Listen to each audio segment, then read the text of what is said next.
Ayu Ting Ting jual baju bekasnya, hasilnya disumbangkan ke anak yatim.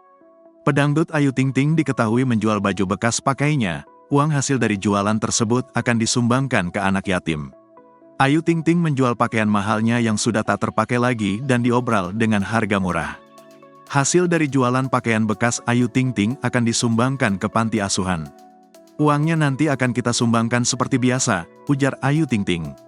Pada video tersebut, calon istri Letu Muhammad Fardana itu seolah menyindir netizen yang beberapa waktu lalu menghujatnya usai bagi-bagi THR.